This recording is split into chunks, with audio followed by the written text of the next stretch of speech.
زندگی میں ہم اس مقام پر بھی آ جاتے ہیں کہ کوئی کچھ غلط بھی بول رہا ہو تو ہم کہتے ہیں کہ آپ کی بات ٹھیک ہے۔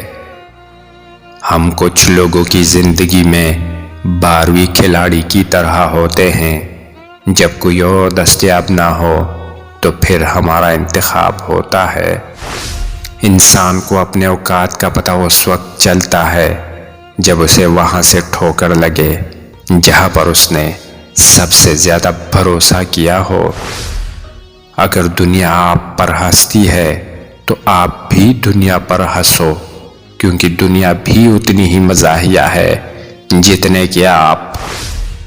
کہتے ہیں عورت راز نہیں رکھ سکتی، کہتا ہوں اگر عورت راز رکھنا چھوڑ دے تو معاشرے کے کچھ مرد منہ دکھانے کے قابل نہ رہے۔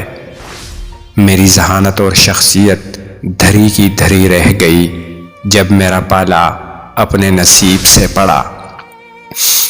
اگر آپ اپنی مصیبتیں بھول جانا چاہتے ہیں تو اپنے سائز سے 1 نمبر کا کم جوتا پہن کر لمبی سیر پر نکل جائے۔ کسی پر دوسری بار اعتبار کرنا اسے بندوق تھمانے جیسا ہے کہ لے دوبارہ کوشش کر لے، پہلے والی گولی مس ہو گئی تھی۔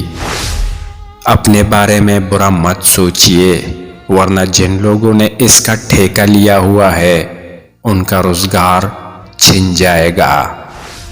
جب کوئی دل کے دروازے پر دستک دے تو فوراً مت کھولا کرے۔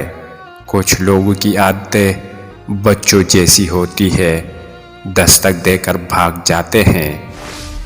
زندہ رہنے کے لیے ہم عمر بھر کی تکلیفیں برداشت کرتے رہتے ہیں، لیکن زندہ پھر بھی نہیں رہتے۔ اگر کوئی شخص آپ کی پرواہ نہیں کرتا، قدر نہیں کرتا، کال نہیں کرتا تو یہ کام کرو، وہ خود پچھتائے گا۔ کسی کو اپنے ساتھ رکھنے کے لیے اس کی منتیں نہ کریں۔ اگر آپ کی کال، میسیجز یا وجود ان کے لیے کوئی اہمیت نہ رکھے تو آپ اپنی زندگی پر توجہ دیں۔ یہی عزت نفس کا تقاضا ہے۔